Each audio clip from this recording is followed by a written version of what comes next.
told your friend you're not okay? And tell me what's wrong and why you never said you felt that way. Assalamualaikum warahmatullahi wabarakatuh. Bapak Ibu, izin menjelaskan hasil susunan best practice punya saya. Best practice ini kan kita berbagi terkait pengalaman mengatasi permasalahan. Lokasinya di SMN 1 Lewiliang. Tujuan yang ingin dicapainya yaitu meningkatkan kualitas pelaksanaan pembelajaran dan kemampuan pemahaman konsep siswa terhadap materi pembelajaran matematika melalui model pembelajaran flipped classroom dengan pendekatan saintifik.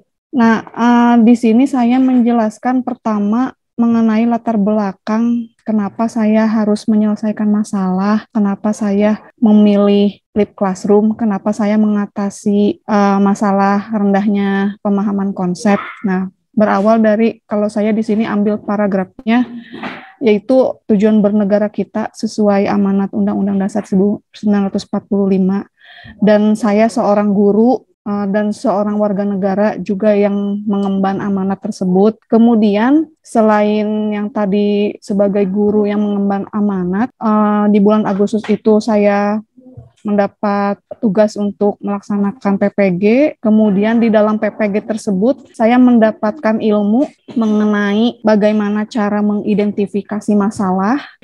Ternyata didapatkan banyak sekali masalah. Dari 6 jenis masalah yang diberikan di template tugas itu kan waktu itu diidentifikasi jadi 23 masalah. Jadi di sini saya awalnya menceritakan bagaimana awal mula saya mendapatkan masalah tersebut gitu untuk latar belakangnya. Lalu dari 23 masalah itu kemudian dikerucutkan ya, disusun lagi berdasarkan urgensinya dari 6 jenis itu menjadi 12 masalah saja. Kemudian saya juga waktu itu mendapatkan ilmu tentang cara mengeksplorasi penyebab-penyebab masalah tersebut. Lalu penyebab-penyebab masalah tersebut itu dieksplorasinya itu dengan cara kajian literatur, dengan wawancara kepada rekan sejawat, kepada kepala sekolah, pengawas, dan juga pakar pendidikan. Nah, kemudian setelah didapatkan penyebab-penyebabnya, masalah yang 12 tadi dikerucutkan lagi menjadi 6 untuk dicari akar penyebabnya. Waktu itu saya dan teman-teman itu mendapatkan ilmu tentang cara menentukan akar penyebab masalah itu menggunakan metode root cause analysis. Nah, jadi di sini saya menjelaskan tahap demi tahap bagaimana menyelesaikan masalah dari mulai mendapatkan masalah. Yang pertama itu dicari dulu penyebab, dicari dulu akarnya gitu, dan ini ilmu yang luar biasa menurut saya yang baru saya ketahui gitu di PPG ini. Nah, setelah ditentukan akar penyebabnya apa, kemudian akar penyebabnya itulah yang menjadi fokus untuk dilakukan treatment pada aksi PPL 1, 2, 3, dan 4. Nah, tapi di sini saya jelaskan bahwa di sini saya hanya berbagi hanya untuk satu masalah saja yang saya selesaikan. Nah, untuk memilih model apa yang digunakan itu, waktu itu juga dicari lagi berbagai sumber dari kajian literatur, wawancara juga lagi kepada rekan sejawat, kepala sekolah, pengawas, dan juga pakar untuk menentukan solusinya itu apa gitu. Jadi di situ untuk menyelesaikan masalah itu ternyata tahapan-tahapannya itu banyak sekali, sampai ke solusinya juga itu nggak sembarangan menentukan solusinya gitu. Karena harus ada dasarnya gitu. Kalau dulu itu waktu belajar kan kita pertama kita nyari alternatif solusinya apa saja dari kajian literatur dan wawancara, terus disusun. Setelah disusun, dianalisis kelebihan dan kekurangannya menggunakan metode pros and cons sampai kita menemukan solusi yang benar-benar banyak kelebihannya, banyak keuntungannya. Akhirnya dipilihlah metode tersebut. Dan kebetulan waktu itu saya memilih model flipped classroom dengan pendekatan saintifik. Jadi asal-usul mengambil model pembelajaran flipped classroom dengan pendekatan saintifik ini panjang gitu ceritanya di sebelumnya itu gitu. Nah, kemudian saya di sini di best practice ini menjelaskan flipped classroom itu apa, kemudian pendekatan saintifik itu apa, kemudian saya juga di sini menjelaskan tujuan pembelajaran matematika di sekolah menengah atas itu apa, salah satunya di sini untuk memahami konsep matematika. Ini yang saya jadikan fokus. Kemudian saya juga di sini di paragraf menyajikan betapa urgennya kita mempelajari matematika, bahwa matematika itu kan sering kita dengar sebagai ratunya ilmu pengetahuan, jadi benar-benar penting, berkaitan juga dengan teknologi di zaman sekarang ini. Dan di dunia pendidikan ini banyak ditemukan bahwa matematika ini selain dia posisinya penting, tapi kurang diminati kebanyakan itu oleh siswa. Terus siswa itu banyak yang menganggap matematika itu pelajaran yang sulit dan membosankan gitu. Sehingga mereka kurang menyukai pelajaran matematika. Itu yang umum sering kita dengar. Lalu di sini saya menjelaskan bahwa saya itu telah melakukan observasi di sekolah saya. Ternyata dilakukan observasi di kelas itu ternyata benar. Terlihat ada beberapa siswa yang kurang bergairah dalam belajar, cenderung pasif kalau misalnya di pembelajaran matematika. Ada juga beberapa siswa yang tidak tepat waktu dalam mengumpulkan tugas, bahkan ada juga yang tidak mengerjakan tugas sama sekali, karena mereka bilang mereka itu nggak paham dengan konsep yang diajarkan oleh gurunya.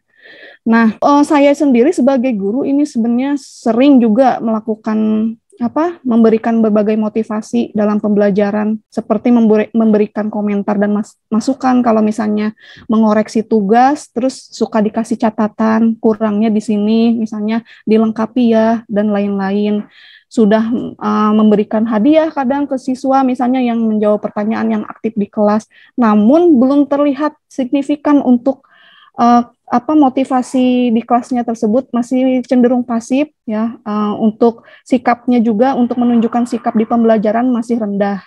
Nah, di sini saya juga mengutip dari Rusnilawati bahwa sikap terhadap matematika itu merupakan faktor yang mempengaruhi prestasi belajar matematika.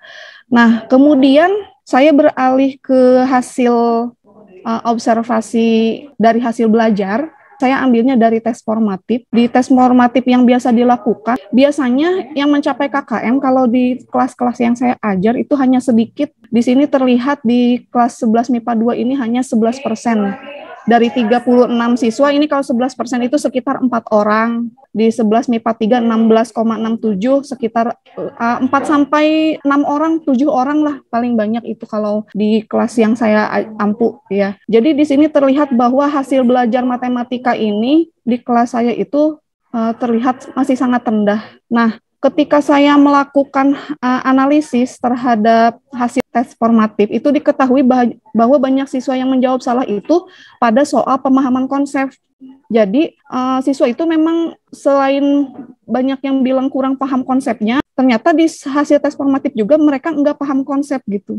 Dan nggak paham konsep ini tadi banyak faktor, dari mungkin materi prasyarat atau penjelasan guru yang kurang dipahami, atau suasana pembelajaran di kelas yang kurang bersemangat gitu. Akhirnya mereka tidak bergairah dalam belajar, akhirnya berpengaruh ke rendahnya pemahaman konsep tersebut. Nah, yang tadi saya sebutkan di penjelasan sebelumnya bahwa saya sudah mencari alternatif solusinya dari kajian literatur, dari wawancara, itu model yang cocok diterapkan itu adalah model flipped classroom dengan pendekatan saintifik. Ini hasil dari analisis kelebihan dan kekurangan dari model-model alternatif yang saya dapatkan. Jadi intinya itu, untuk meningkatkan kemampuan pemahaman konsep matematika siswa itu, saya menggunakan model flipped classroom dengan pendekatan saintifik. Nah, mengapa praktik ini penting untuk dibagikan? Praktik ini penting saya bagikan, saya berharap semoga bisa bermanfaat untuk para pembaca praktik baik atau best practice ini. Selain itu, diharapkan praktik baik ini bisa bermanfaat untuk guru dalam meningkatkan kualitas pelaksanaan pembelajaran di kelas, dan siswa juga bisa meningkatkan kemampuannya terhadap pemahaman konsep materi pembelajaran matematika. Dan siswa belajar di kelas bisa dengan suasana menyenangkan. Nah, kemudian apa peran dan tanggung jawab penulis dalam praktik ini. Adapun peran dan tanggung jawab penulis dalam praktik ini adalah sebagai guru matematika sekaligus sebagai mahasiswa PPG Daljab 2002 yang mempunyai masalah rendahnya kemampuan pemahaman konsep materi pembelajaran matematika dan menyelesaikannya dengan cara melaksanakan pembelajaran menggunakan model flipped classroom dengan pendekatan saintifik.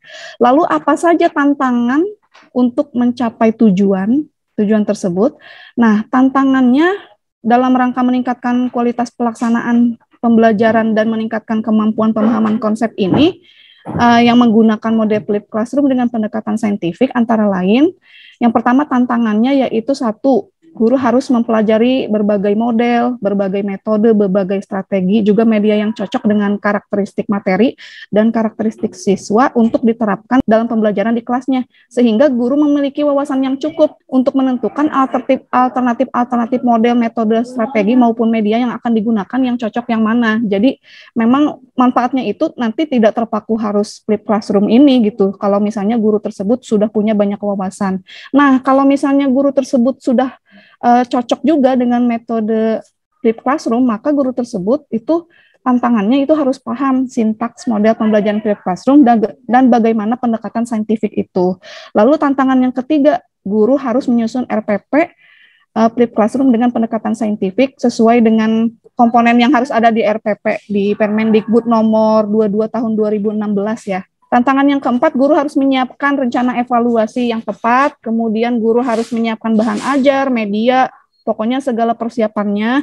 Dan yang terpenting itu harus punya materi dari video yang diupload ke YouTube, karena poin pentingnya ini, video apa yang mau dipersiapkan, yang mau diberikan kalau mau menggunakan model flipped classroom. Kemudian tantangan yang keenam, guru harus menyiapkan alat dan bahan yang diperlukan. Ada kertas karton, selotip bening, gunting, spidol, proyektor, laptop, spidol, dan lain-lain. Itu tantangannya. Kemudian yang ketujuh, guru harus menyiapkan jenis ice breaking agar suasana pembelajaran lebih ceria. Kemudian yang kedelapan, guru harus melaksanakan pembelajaran sesuai RPP. Kemudian yang kesembilan, guru harus menguasai TPEK. Kemudian yang ke-10, guru harus bisa mengelola kelas agar pembelajaran berpusat pada siswa. Kemudian yang ke-11, guru harus bisa mengatur waktu agar setiap langkah dalam pembelajaran sesuai dengan rancangan yang ada di RPP. Nah, kemudian siapa saja yang terlibat dalam aksi ini? Yang terlibat mulai dari identifikasi masalah, eksplorasi, sampai penentuan solusi, sampai dengan dilaksanakannya aksi. Di sini ada, saya tuliskan ada 8. Yang pertama, rekan sejawat, kepala sekolah, pengawas, pakar pendidikan, dosen, rekan-rekan sesama mahasiswa PPG, peneliti yang artikelnya dijadikan rujukan atau kajian literatur, dan terakhir siswa. Nah, kemudian langkah-langkah atau strategi atau bagaimana, siapa yang terlibat atau sumber daya yang diperlukan untuk menghadapi tantangan. Langkah-langkahnya, yang pertama, untuk mempelajari model, metode, strategi, seorang guru tersebut bisa melakukan eksplorasi dari kajian literatur seperti yang penulis lakukan gitu. Kemudian juga bisa melakukan wawancara ke berbagai pihak yang kompeten, atau misalnya berdiskusi dengan teman mahasiswa sesama PPG, atau di guru berbagi, atau dengan dosen atau guru pamong, itu kalau misalnya sebagai mahasiswa.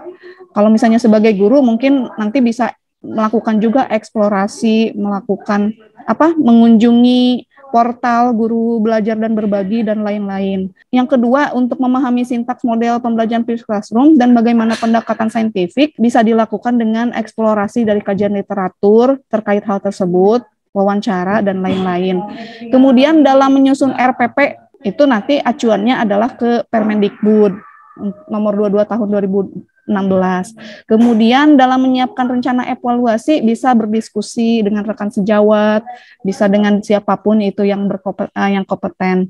Kemudian dalam menyiapkan bahan ajar, ya ini dibutuhkan keterampilan juga, terutama untuk membuat video dibutuhkan pengetahuan dan keterampilan, misalnya dalam hal editing. Tapi di flipped classroom ini juga sebenarnya nggak mesti videonya itu gurunya yang buat sendiri, namun lebih bagus ini gurunya yang buat sendiri, karena nanti di situ ada rasa bangga dari siswanya bahwa gurunya itu membuat medianya sendiri gitu. Tapi walaupun nggak masalah kalaupun menggunakan video dari orang lain. Kemudian yang keenam, tantangan dalam menyiapkan alat dan bahan yang diperlukan, itu juga saya kira mudah untuk disiapkan. Kemudian untuk ice breaking di sini menurut penulis sangat penting karena bisa membuat kelas lebih ceria sebelum pembelajaran dimulai. Jadi guru tersebut itu harus bisa punya stok ice breaking supaya tidak membosankan. Misalnya setiap pertemuan bisa ganti-ganti ice breakingnya, dan itu bisa diperoleh dari eksplorasi di YouTube. Di YouTube banyak sekali ternyata untuk jenis-jenis ice breaking. Jadi kita bisa lihat-lihat di YouTube. Kemudian yang kedelapan, untuk melaksanakan pembelajaran sesuai RPP, strategi yang dilakukan yaitu harus memahami setiap langkah, bisa dengan cara menghafal. Kemudian dalam melakukan pembelajaran itu harus rileks, jangan panik, karena panik bisa membuat kita lupa sintaks gitu. Kalau misalnya diperlukan, sesuai pengalaman PPL waktu itu juga bisa dengan cara kita membawa RPP ke dalam kelas, sehingga apabila kita lupa sintak, kita bisa baca RPP-nya. Kemudian tantangan yang ke-9 tadi, guru di zaman sekarang harus menguasai TIPEK, yang itu emang udah tuntutan dari bahwa kita itu harus menguasai TIPEK. Jadi maka guru itu harus senantiasa belajar secara berkesinambungan, menambah wawasan dan pengetahuan tentang TIPEK bisa dengan berdiskusi dan saling berbagi dan belajar dengan rekan sejawat, atau bisa juga mengikuti pelatihan, seminar, atau MGMP. Kemudian yang ke-10, agar pembelajaran berpusat pada siswa, ini nih yang penting nih. Diperlukan kesadaran dari guru bahwa guru bertindak sebagai fasilitator di dalam kelas. Guru tersebut harus selalu ingat agar tidak terlalu mendominasi dalam kegiatan pembelajaran di dalam kelas. Gali potensi siswa, bimbing untuk berdiskusi, arahkan siswa belajar menggunakan pendekatan saintifik, yaitu mengamati, menanya, mengumpulkan data, mengeksplorasi, mengomunikasikan, sehingga nanti guru itu selalu ingat gitu, tidak mendominasi. Biasanya kalau yang berpusat pada guru itu kurang kesadaran dari gurunya sendiri itu, karena ingin mendominasi, ingin memberitahu gitu, padahal kan harusnya pembelajaran di zaman sekarang itu tidak seperti itu. Nah, kemudian tantangan yang ke-11 itu tentang waktu. Jadi agar setiap langkah dalam pembelajaran sesuai dengan RPP, itu salah satu kemampuan yang harus dimiliki guru, yaitu mengelola waktu. Oleh karena itu, guru harus merancang waktu di dalam RPP seefektif mungkin. Berikan batasan waktu kepada siswa atau kelompok untuk berpindah dari langkah satu ke langkah lainnya, agar waktu pembelajaran menjadi efektif dan efisien. Yang terakhir, bagaimana dampak dari aksi dari langkah-langkah yang dilakukan. Langkah-langkah dari aksi yang telah dilakukan memberikan dampak yang positif dan besar terhadap kualitas pelaksanaan pembelajaran. Terlihat dari hasil observasi kualitas pelaksanaan pembelajaran yang dilakukan oleh rekan sejawat. Sebelum aksi, rekan sejawat dan penulis ini menilai kualitas pelaksanaan pembelajaran menggunakan lembar observasi, memperoleh nilai hanya sebesar 52% dari segi keaktifan siswa di kelas. Namun setelah dilakukan aksi, kualitas pelaksanaan pembelajaran dari segi keaktifan siswa meningkat menjadi 90%. Artinya di sini kelas semakin aktif, seperti itu. Begitupun dengan hasil tes formatif yang menggambarkan kemampuan pemahaman konsep siswa terhadap materi pembelajaran matematika. Sebelum dilakukan aksi, jumlah siswa mencapai KKM itu hanya 4 orang dari 36 siswa, atau sebesar 11% saja. Namun setelah dilakukan aksi, jumlah siswa yang mencapai KKM dalam tes formatif menjadi sebanyak 29 orang, atau sebesar 80,56%. Kemudian, apakah hasilnya efektif atau tidak efektif? Nah, hasilnya itu tentu saja efektif, karena terlihat jelas bahwa ada peningkatan kualitas pelaksanaan pembelajaran dan kemampuan pemahaman konsep siswa terhadap materi pembelajaran matematika, dan mengalami peningkatan yang signifikan. Kemudian bagaimana respon orang lain terkait dengan strategi yang dilakukan? Respon dari orang lain terkait strategi yang dilakukan adalah memberikan apresiasi tentunya. Sedangkan respon dari siswa adalah mereka sangat antusias mengikuti kegiatan pembelajaran. Nah, kemudian yang ke-10, faktor keberhasilan atau ketidakberhasilan. Nah, kalau saya sih selalu dalam kegiatan apapun faktornya yaitu faktor kesehatan. Kalau guru dan siswanya sehat, maka pelaksanaan pembelajaran tidak akan terganggu. Kemudian yang kedua yang paling penting itu kesesuaian pembagian alokasi waktu di RPP. Tiap langkah dalam pelaksanaan pembelajaran di kelas itu harus disusun seefektif mungkin gitu. Jangan sampai kita memberikan alokasi waktu sedikit tetapi kegiatannya banyak, seperti itu.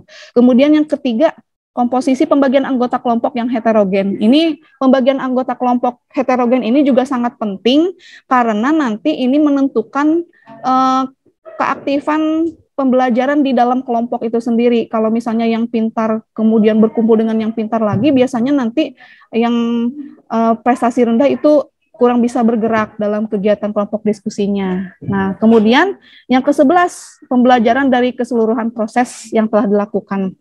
Dari keseluruhan proses yang telah dilakukan, penulis mendapat banyak sekali pembelajaran dan pengalaman terutama dalam hal upaya peningkatan kualitas pelaksanaan pembelajaran dan meningkatkan kemampuan pemahaman konsep materi pembelajaran matematika menggunakan model flipped classroom dengan pendekatan saintifik.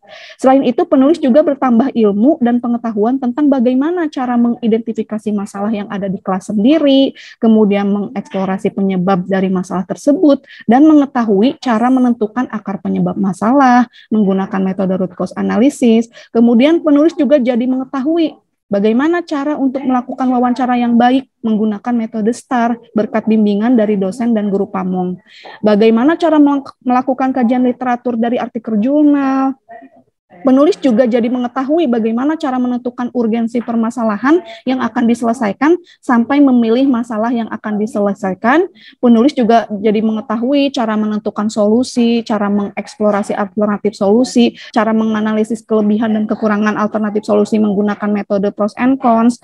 Penulis juga jadi mengetahui tentang cara menyusun RPP itu, ternyata acuannya adalah Permendikbud nomor 22 tahun 2016. Penulis juga jadi mengetahui cara merancang rencana evaluasi yang baik, media, perangkat, bahan ajar, dan sebagainya. Selain itu, penulis juga mendapatkan pengalaman melaksanakan pembelajaran dengan model pembelajaran inovatif, yaitu model flipped classroom dengan pendekatan saintifik. Apalagi ditambah pengalaman dan tambahan ilmu editing video, karena hasil aksi praktik pembelajaran tersebut disajikan dalam bentuk video yang diupload di YouTube. Demikian presentasi dari saya. Terima kasih. Wassalamualaikum warahmatullahi wabarakatuh.